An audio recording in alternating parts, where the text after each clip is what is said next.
Los presocráticos. Para facilitar el aprendizaje de la filosofía de los griegos, se ha dividido este período en 3 etapas: origen, apogeo y decadencia. En el origen de la filosofía griega se encuentran los filósofos llamados presocráticos, desde Tales de Mileto, seguido por Anaximandro y Anaxímenes, hasta Anaxágoras y Demócrito. El apogeo de la filosofía griega está determinado por los 3 clásicos: Sócrates, Platón y Aristóteles. La decadencia del pensamiento griego viene en la cuádruple ramificación helenista: hedonismo, estoicismo, eclecticismo y escepticismo, hasta lograr, ya en el siglo III después de Cristo, una breve luminaria en la figura de Plotino. Tales de Mileto. En la costa de Asia Menor, en la ciudad de Mileto, se origina el pensamiento filosófico occidental. Tales de Mileto, muerto en 545 a.C., uno de los 7 sabios de Grecia, político, matemático y astrónomo, asentó la primera tesis que podríamos llamar de nivel filosófico. La pregunta a resolver por este pensador y sus sucesores fue la siguiente: ¿cuál es el elemento o principio básico que constituye a todas las cosas? ¿Cuál es el principio de la naturaleza? Tales responde que ese principio universal está en el agua. El agua es el elemento que constituye a todas las cosas.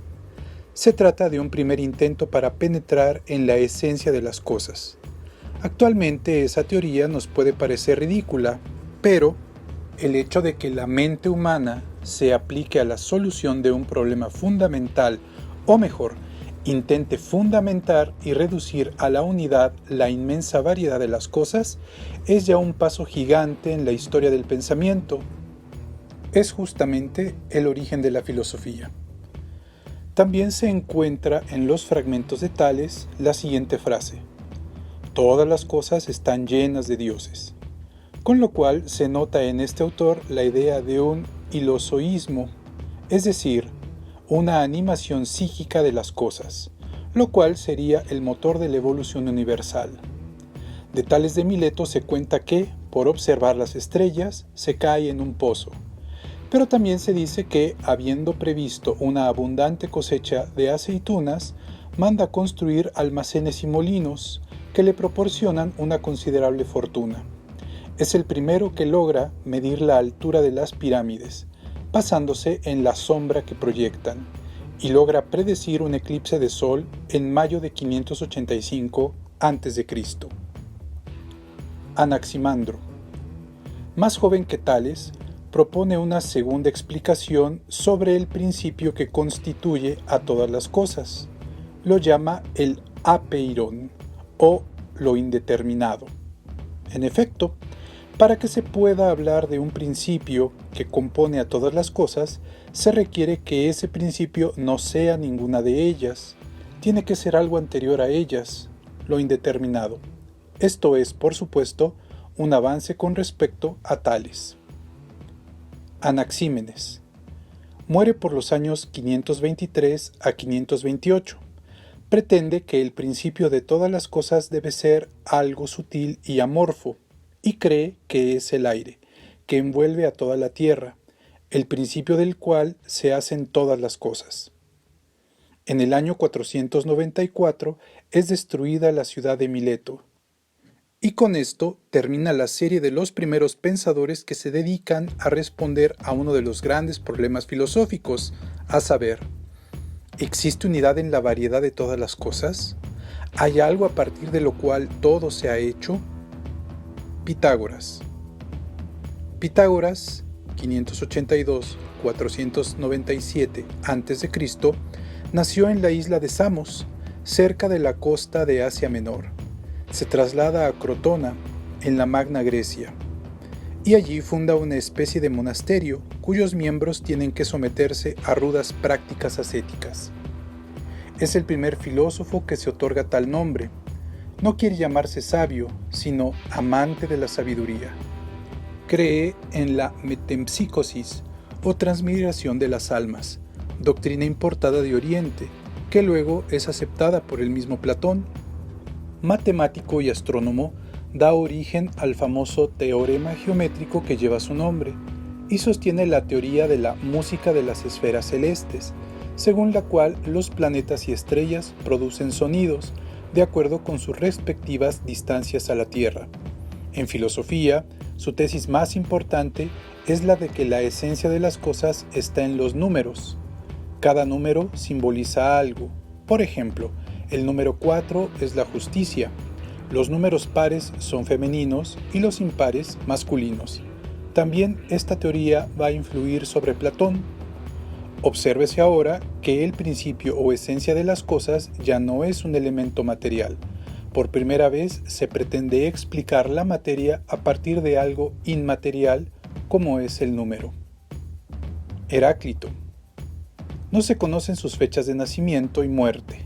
Su apogeo tuvo lugar por los años 504-501 a.C. Se le llama el Oscuro, por el estilo de sus escritos, a base de metáforas, las más de las veces llenas de contradicciones. Era melancólico y misántropo. Es el filósofo del devenir y de la tensión de los contrarios dentro de la unidad. Todo cambia, es la frase que se le atribuye, como símbolo de su tesis, según la cual no hay nada en reposo. Nadie se mete dos veces en el mismo río. La esencia de las cosas es el fuego. La guerra es la reina y la madre de todas las cosas. Sin embargo, explica que el devenir está sujeto a una ley interna, el logos, que también se ha interpretado como el dios de Heráclito. La importancia de este autor está sobre todo en el contraste con Parménides. Mientras Heráclito insiste en el devenir, Parménides va a asentar con firmeza la tesis del ser único, inmutable y eterno. Parménides. Nace aproximadamente en el año 515 en Elea. Conoce a Sócrates e influye notablemente en el pensamiento de éste y en el de Platón. Escribe su filosofía en verso y su poema se titula Sobre la naturaleza. Critica a Heráclito y se opone radicalmente a su tesis sobre el devenir. El movimiento es calificado como una ilusión de los sentidos. El hallazgo de Parménides es el ser. El ser es lo que es. Fuera del ser no hay nada. Pero además, el ser tiene que ser uno, pues si hubiera otra cosa no podría estar separado de ella por algo. El ser es eterno, pues no puede provenir de nada. También es inmóvil, pues no hay otra cosa en la cual se podría mover. Por otro lado, Parménides identifica el pensar y el ser, con lo cual inicia el movimiento idealista, que ya en Platón tiene un claro representante. Distingue también la vía de la verdad, que es el entendimiento, y la vía de la opinión, o doxa, que está en los sentidos. El estatismo de Parménides ha sido invocado frecuentemente por los autores que pretenden ridiculizar las teorías metafísicas acerca del ser. Cierto es que Parménides se coloca en un nivel metafísico, pero no menos cierto es que Aristóteles modificará esta metafísica, justamente en función de la merecida explicación racional del devenir. Se menciona a Genófanes como el fundador de la escuela eleática. Sin embargo, es Parménides el principal autor de dicha escuela, si hemos de creer las referencias de Platón en sus diálogos, Teetetes, el sofista y Parménides. Zenón de Elea es discípulo de Parménides y se ha hecho célebre por sus aporías o argumentos contra el movimiento. La más famosa de sus aporías es la de Aquiles y la tortuga.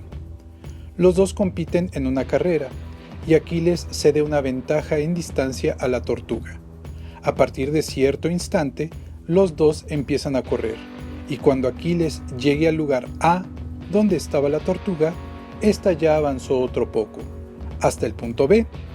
Cuando nuevamente Aquiles llegue al punto B, la tortuga avanzó, en ese mismo lapso de tiempo, otra distancia, por pequeña que sea, y llegó al punto C, y así sucesivamente. La tortuga nunca sería alcanzada por Aquiles, luego el movimiento no existe. El propósito de Zenón, con argumentaciones de este estilo, es hacer ver que, racionalmente, el movimiento no puede ser explicado, sino que conduce a conclusiones paradójicas. De esta manera, se adhiere a la tesis del ser inmóvil, de su maestro Parménides. Sin embargo, aún en el plano racional, el defecto de una argumentación tal consiste en dividir los espacios, tanto en distancias como en tiempo, de acuerdo con una proporción decreciente. Si los lapsos de tiempo considerados fueran iguales, no habría lugar para esa conclusión tan absurda.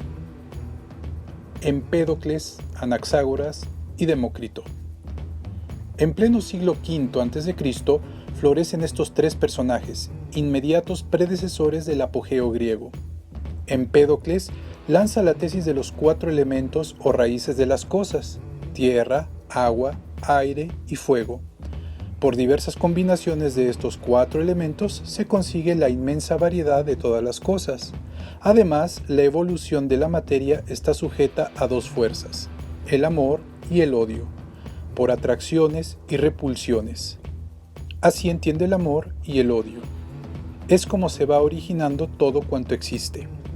Anaxágoras de Clasomene, nacido hacia el año 500 a.C., lleva la filosofía a Atenas. Sostiene que la materia está compuesta por homeomerías o gérmenes, spermata, y que el orden de las cosas está impuesto por una mente o nous. La importancia de su pensamiento consiste en que, a pesar de su oscuridad y de las diferentes interpretaciones a que ha dado lugar, distingue por primera vez el dualismo de materia y espíritu. El espíritu, mente o nous, es la inteligencia ordenadora del caos original a que estaba sometida la materia. A partir de este momento, la filosofía se va a lanzar decididamente por el camino de la explicación supramaterial de la materia. Demócrito de Abdera está en el polo opuesto de Anaxágoras por su materialismo. Las cosas están compuestas de partículas indivisibles llamadas átomos. Las diferencias cualitativas se explican por las diferentes combinaciones cuantitativas de estos átomos. Demócrito no admite un principio espiritual que rija el orden del mundo.